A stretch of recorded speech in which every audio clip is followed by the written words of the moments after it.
ओम श्री साई राम। प्यारे बच्चों, सबको आज की कक्षा के लिए प्यार भरा स्वागत है। बच्चों, हमने एक व्यावहारिक कहानी कश्मीरी सेब पाठ में पिछली कक्षा में देखा था कि लेखक मुंशी प्रेमचंद चौक में से आध सेर सेब खरीद लाते हैं। दुकानदार ने उनको क्या किया था? अच्छा धोखा दिया था।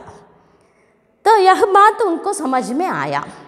तो यह सबक सीख कर हमें लेखक बोलते हैं कि हमें खरीदारी करते समय सतर्क रहना चाहिए। माने इसका अनुभव उनको हुआ, इसके बारे में हमने देखा। लेखक के घराने में फल खाने की कायदा अथवा नियम प्रातःकाल था, रात में नहीं था। इसलिए पहले दिन खरीदे, शाम के वक्त खरीदे आध सेर कश्मीरी सेब के वो लिफाफा है ना, उसे अपने कमरे के मेज़ पर रख दिए थे। दूसरे दिन नाश्ता के लिए वह एक एक सेब को निकालते हैं तो वह सब के सब खराब थे, खाने नालायक बने। लायक विलोम शब्द नालायक हमने देखा है। तो लेखक को बाद में समझ में आया कि हम जब भी खरीदारी करते समय क्या कैसे रहना चाहिए? सतर्क रहना चाहिए।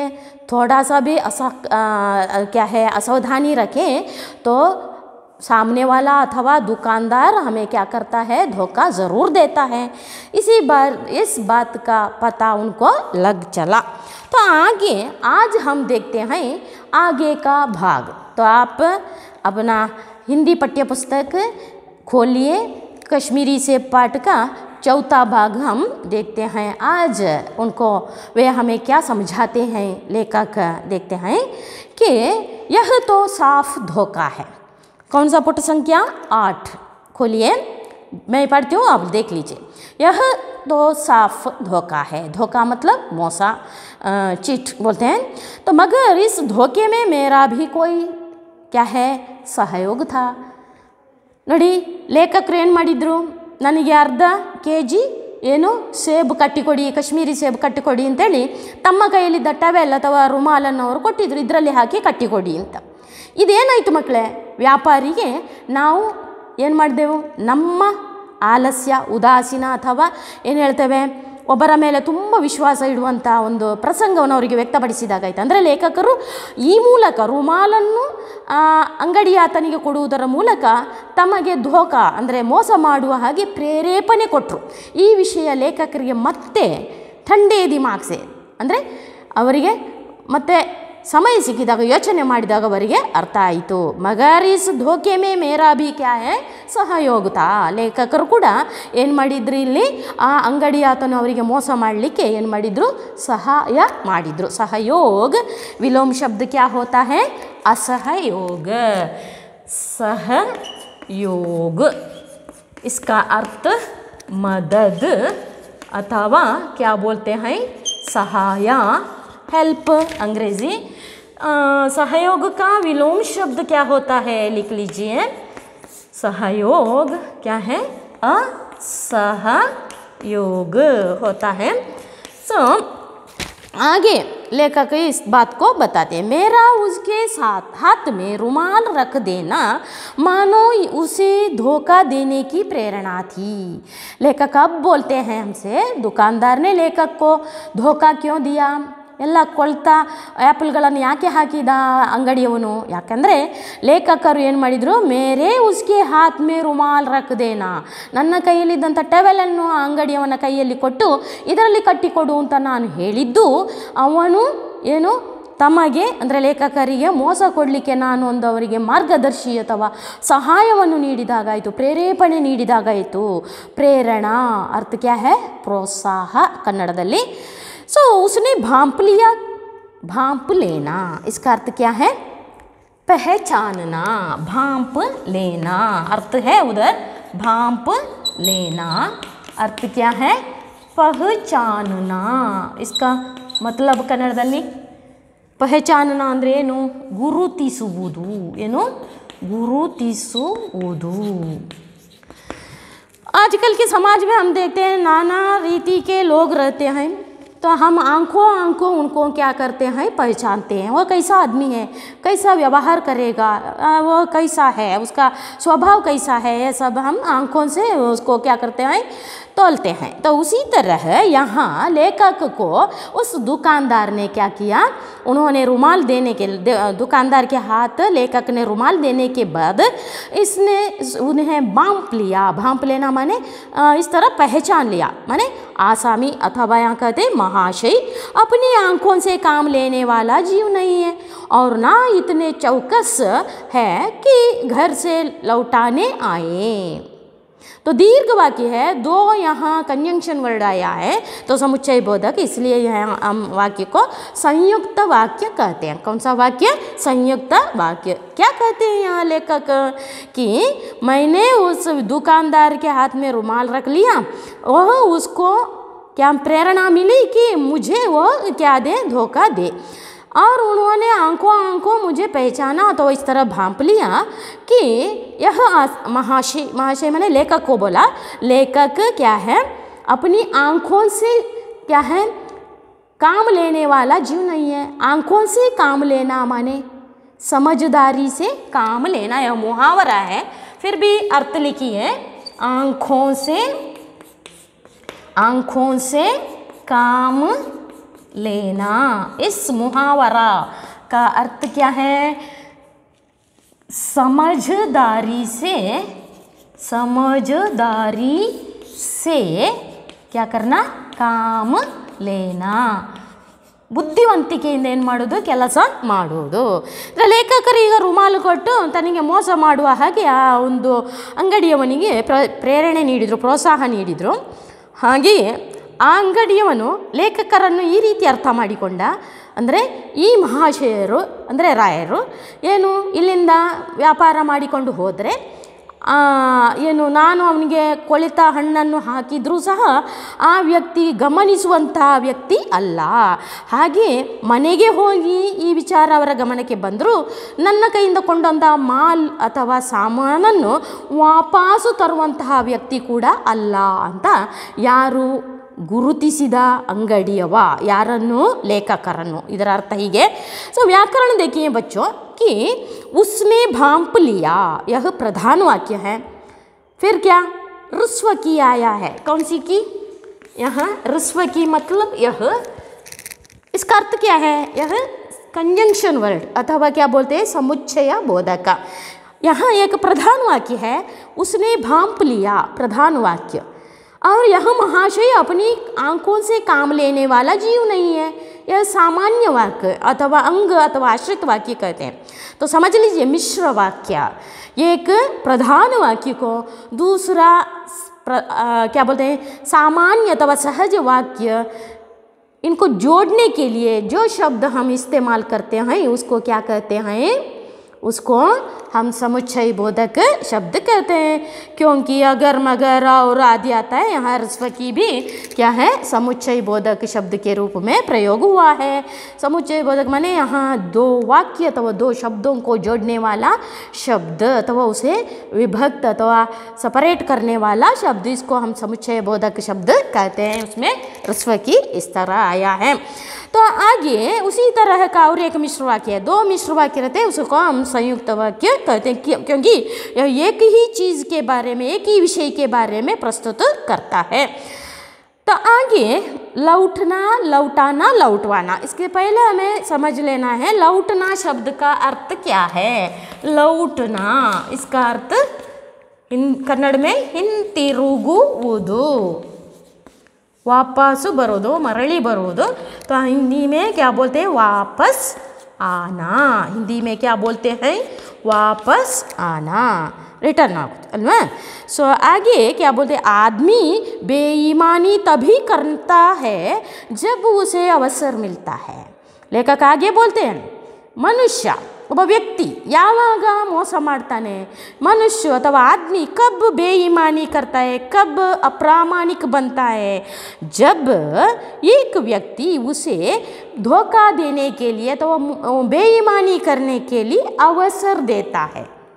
ಒಬ್ಬ ವ್ಯಕ್ತಿಗೆ ಇನ್ನೊಬ್ಬ ವ್ಯಕ್ತಿ ಯಾವಾಗ ಮೋಸ ಮಾಡ್ತಾನೆ ಅಥವಾ ವ್ಯಾಪಾರಿ ಗ್ರಾಹಕನಿಗೆ ಯಾವಾಗ ಮೋಸ ಮಾಡ್ತಾನೆ ಅಂತ ಹೇಳಿದರೆ, ಗ್ರಾಹಕರು ವ್ಯಾಪಾರಿಗೆ ಅಥವಾ ಒಬ್ಬ ವ್ಯಕ್ತಿ ಇನ್ನೊಬ್ಬ ವ್ಯಕ್ತಿಗೆ ಒಂದು ಪ್ರೇರಣೆ ಕೊಟ್ಟರೆ, ಅಂದರೆ ಒಂದು ಸಂದರ್ಭ ಕೊಟ್ಟರೆ, ಒಂದು ಅವಕಾಶ ಕೊಟ್ಟರೆ ಏನು ಮಾಡ್ತಾರೆ, ವ್ಯಾಪಾರಿಗಳು ಆಗಿರ್ಬೋದು ಅಥವಾ ಒಬ್ಬ ವ್ಯಕ್ತಿ ಆಗಿರ್ಬೋದು ಇನ್ನೊಬ್ಬರಿಗೆ ಏನು ಮಾಡ್ತಾರೆ, ಮೋಸ ಮಾಡ್ತಾರೆ.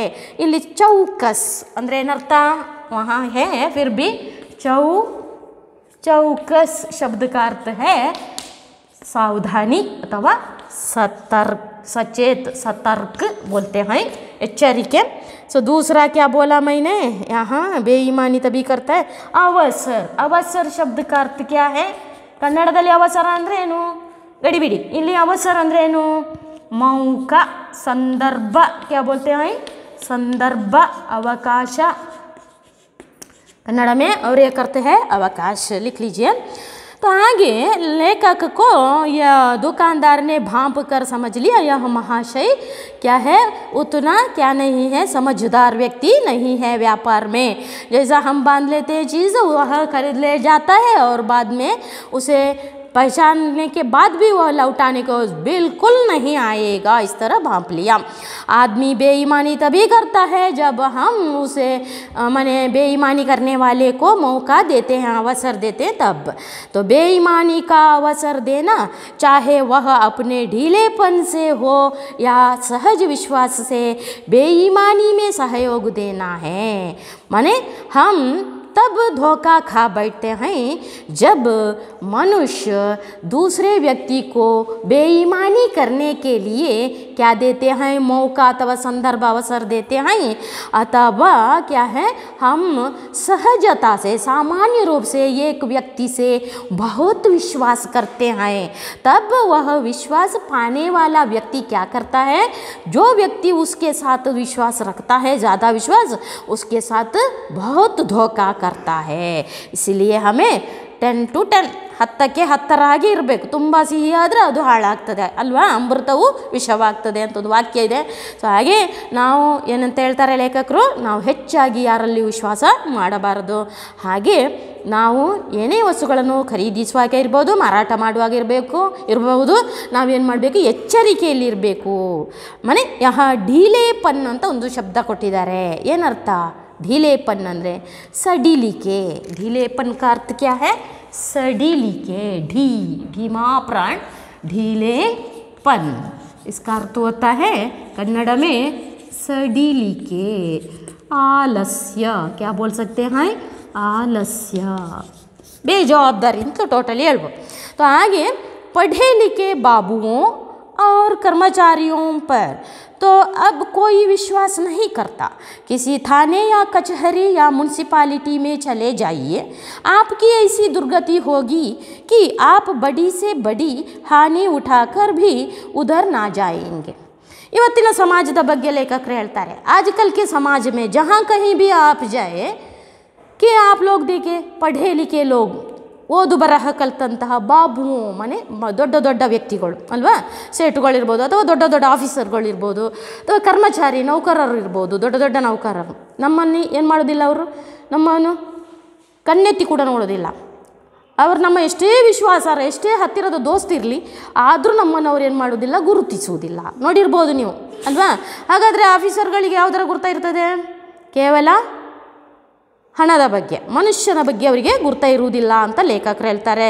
ಹಾಗೆ ಕಿಸಿ ಥಾನೆ ಮೇ ಯಾ ಕಚಹರಿ ಮೇ ಜಾಯಿಯೇ, ಯಾವುದೇ ಪೊಲೀಸ್ ಠಾಣೆ ಇರ್ಬೋದು, ನಿಲ್ದಾಣ ಇರ್ಬೋದು ಹೋಗಿ, ಅಥವಾ ಯಾವುದೇ ಕಚೇರಿ ಆಫೀಸಿಗೆ ಹೋಗಿ. ಕಚಹರಿ ಮಾನೆ ಕಾರ್ಯಾಲಯ, ಕಚಹರಿ का अर्थ ಕಾರ್ಯಾಲಯ, ಕಚಹರಿ ಕನ್ನಡದಲ್ಲಿ ಕಚೇರಿ ಅಥವಾ अंग्रेजी में क्या, हिंदी में क्या बोलते हैं, कार्यालय. तो आगे लेखक कहते हैं आजकल के समाज के बारे में पढ़े लिखे माने ओदु बरह ತಿಳಿದವರು, शिक्षित. विलोम शब्द क्या है, अनपढ़.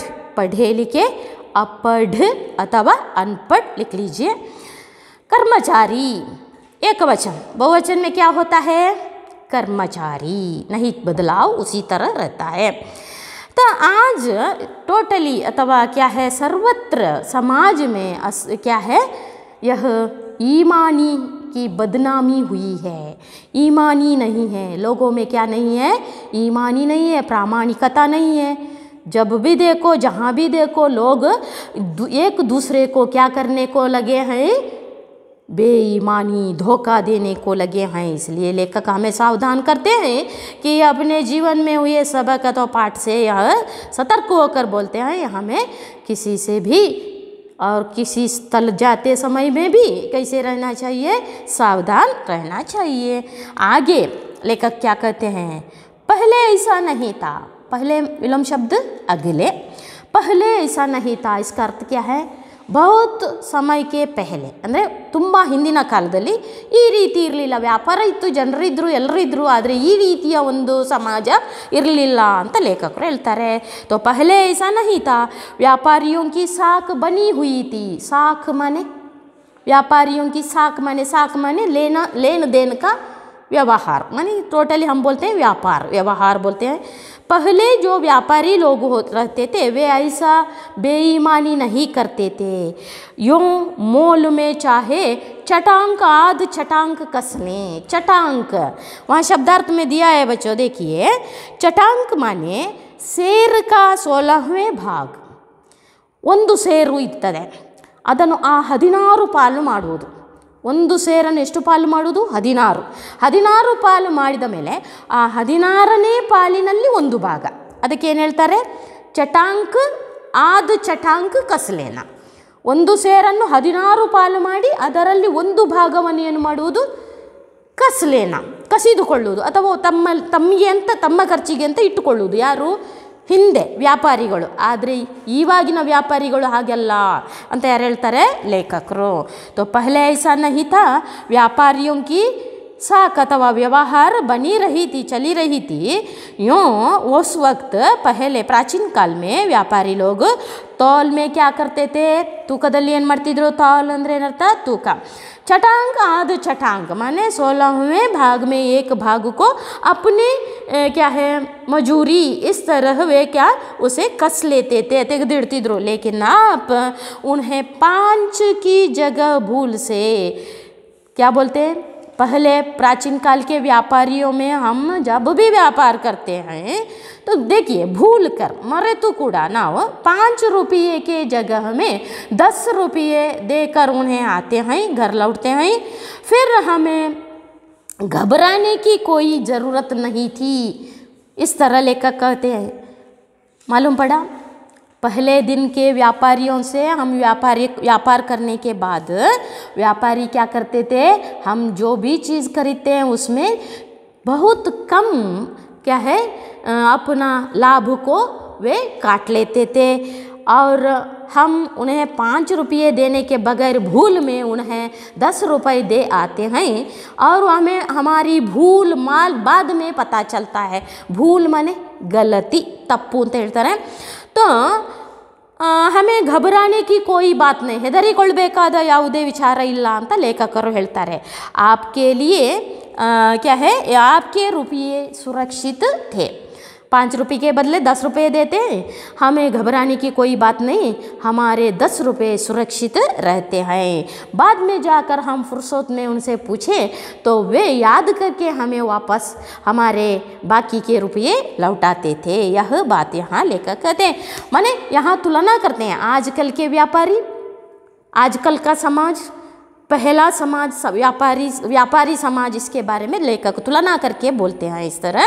तो आगे मुझे याद है एक बार मैंने मुहर्रम के मेले में एक दुकानदार से 1 पैसे की रेवड़ी ली थी। रेवड़ियाँ, अच्छा बच्चों, लेखक कहते हैं पहले व्यापारी लोग उतना धोखाबाजी नहीं करते, बहुत ईमानदार थे, लेकिन आजकल के व्यापारी लोग कुछ ना कुछ हमारे क्या है, हम उन्हें धोखा देने के लिए प्रेरणा देते हैं, वो ज़रूर हमें धोखा दे बैठते हैं, ऐसा बोलते हैं। इसलिए एक दिन लेखक अपने जीवन में हुई घटना के अनुसार बोलते हैं, मुझे याद है, ನನಗೆ ಸ್ಮರಣೆ ಇದೆ, एक बार मैंने मुहर्रम के मेले में एक दुकानदार से 1 पैसे की रेवड़ियाँ ली थी। रेवड़ी का अर्थ क्या है, ರೇವಡಿ ಮಾನೆ ತಿಲ್, ಎಳ್ಳು, ಕನ್ನಡದಲ್ಲಿ ಏನು ಹೇಳ್ತಾರೆ, ಎಳ್ಳು, ಅದಕ್ಕೆ ಹಿಂದಿಯಲ್ಲಿ ಏನು ಹೇಳ್ತಾರೆ, ತಿಲ್ ಅವರು ಚೀನಿ ಅಂದರೆ ಸಕ್ಕರೆ. ಎಳ್ಳು ಮತ್ತು ಸಕ್ಕರೆಯನ್ನು ಸೇರಿಸಿ ಒಂದು ರೀತಿಯ ಸ್ವೀಟ್ ಮಾಡ್ತಾರೆ ನೋಡಿ, ಅದಕ್ಕೆ ಏನು ಹೇಳ್ತಾರೆ? ರೇವಡಿ. ಎಳ್ಳುಂಡೆ ತಿಂದಿದ್ದೀರಾ ನೀವು? ಅದು ಬೆಲ್ಲದಿಂದ ಮಾಡೋದು, ಇದು ಸಕ್ಕರೆ अल्वा. सो इसको क्या बोलते हैं? रेवड़ी. रेवड़ी शब्दार्थ वहाँ है, फिर भी लिख लीजिए. रेवड़ी एक वचन, बहुवचन रेवड़ियाँ होता है. यहाँ तिल, तिल और चीनी से बनाई क्या है? एक क्या बोलते हैं? मिठाई. क्या है? मिठाई, स्वीट. तो इसको क्या बोलते हैं? रेवड़ी. बहुवचन रेवड़ियाँ. क्या है? मुहर्रम. मुसलमान लोगों का एक प्रमुख त्योहार है मुहर्रम. मुहर्रम का जुलूस अथवा मेला निकला था. मेला इसका अर्थ क्या है? मेल नहीं, मेला माने जात्रे. कन्नड़ में क्या बोलते हैं? जात्रे. जात्रे बेरे, यात्रे बेरे. सो मुहर्रम का जुलूस अथवा मेले में दुकानदार के पास गए. कौन सा दुकानदार? रेवड़ियाँ बेचने वाले दुकानदार के पास गए थे लेकर. वहाँ उन्होंने एक रेवड़ी खरीद ली थी. उस एक रेवड़ी की रकम कितनी थी? केवल 1 पैसा. कितना? केवल 1 पैसा. 1 पैसे की रेवड़ी खरीद कर लेखक ने उन्हें 1 पैसा देने के बगैर 50 पैसे दिए थे. अटन्नी माने 50 पैसे का ಕಾಯಿನ್ ಅಥವಾ 50 ಪೈಸೆಯ ಒಂದು ಎಂಥದ್ದು ನಾಣ್ಯ, ಅದಕ್ಕೇನು ಹೇಳ್ತಾರೆ? ಅಟ್ಟನ್ನಿ. ಹಾಗಾದರೆ ಚೌವನ್ನಿ ಅಂದರೆ ಎಷ್ಟು? ಚೌವನ್ನಿ ಅಂದರೆ 4 ಆನೆ. ಅಟ್ಟನ್ನಿ ಅಂದರೆ ಏನು ಹೇಳ್ಬೋದು? 8 ಆನೆ. 8 ಆನೆ ಅಲ್ಲ. सो अट्टन्नी बहुवचन क्या होता है? अट्टन्नियाँ अल्वा. लेखक क्या है? उसको 1 पैसे देने के बगैर कितने पैसे देकर आए? 50 पैसे ना अट्टन्नी दे आए. घर आकर जब अपनी भूल मालूम हुई तो दुकानदार के पास दौड़ गया. लेखक को घर आने के बाद पता चला कि 1 पैसे देने के बगैर मैंने क्या किया था? उस दुकानदार को कितना पैसा दिया था? अट्टन्नी 50 पैसे दिया था. यह मेरी भूल थी. माने गलती. भूल शब्द का अर्थ क्या है? गलती, भूल, गलती, तप्पू. भूल विलोम शब्द क्या होता है?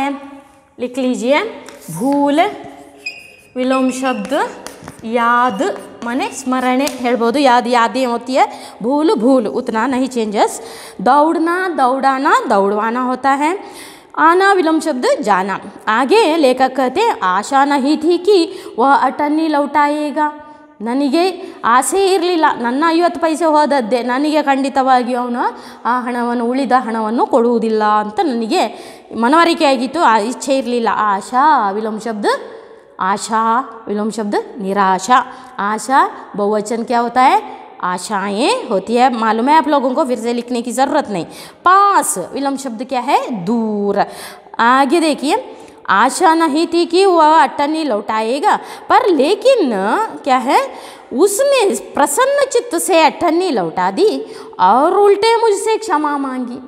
मैं दुकान तक दौड़कर पहुंच गया, लेखक कहते हैं, और उस शॉपकीपर अथवा दुकानदार ने मुझे मेरी अट्टन्नी, 1 पैसा भी नहीं निकला, वो रेवड़िया ऐसे उन्होंने उधार में दिया होगा कि 1 रुपये ना लेके उन्होंने 50 के 50 पैसे मुझे क्या कर दिया? रिटर्न अथवा वापस दे दिए.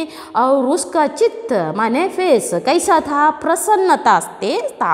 प्रसन्नता विलोम शब्द क्या है? अप्रसन्नता. तो आगे लेखक कहते हैं उन्होंने केवल मुझे मेरे पैसे नहीं लौटाए और उसने मुझसे क्या मांगी? क्षमा मांगी. मांगना माने टू बेग, ಬೇಡುವುದು. ಮಾಂಗನ ಕನ್ನಡದಲ್ಲಿ ಬೇಡುವುದು, ಕೇಳುವುದು ಅಂತ ಅರ್ಥ ಆಗ್ತದೆ ಅಲ್ವಾ? ಬೇಡುವುದು, ಇನ್ನೊಂದು ಪೂಚ್ನ, ಕೇಳುವುದು, ಹಾಗೆ ಸಹ ಆಗ್ತದೆ. ಸೊ यहाँ मांगना, मंगाना, मंगवाना. मांगना, मंगाना, मंगवाना. यह क्या है? प्रेरणार्थक क्रिया रूप है. मंगवाना इस तरह होता है. तो आगे ले देखिए, कुछ आजकल के व्यापारी लोग कुछ सीधे साधे रहते हैं, यह बात लेखक ने हमें बता चुका। आगे यहाँ कश्मीरी सेब के नाम से सड़े हुए सेब बेचे जाते हैं। आजकल के व्यापारी लोगों को धोखा देने के लिए सड़े हुए कश्मीरी सेब को ग्राहक लोगों को क्या करते हैं, बेचते हैं। लेखक आगे यह पाठ से अथवा यह अनुभव पाकर बोलते हैं, मुझे आशा है पाठक बाजार में जाकर मेरी तरह आंख बंद ना कर लिया करेंगे। आंख बंद करना, इसका अर्थ क्या है? माने यह एक मुहावरा है, किसी गलत काम हो रहा है उसे देखकर उसे रोकने के लिए प्रयत्न ना करना, यह इसका दीर्घ अर्थ है। लेकिन आंख बंद करना, इसका अर्थ हम क्या लिख सकते हैं? मुंह फेरना। क्या है?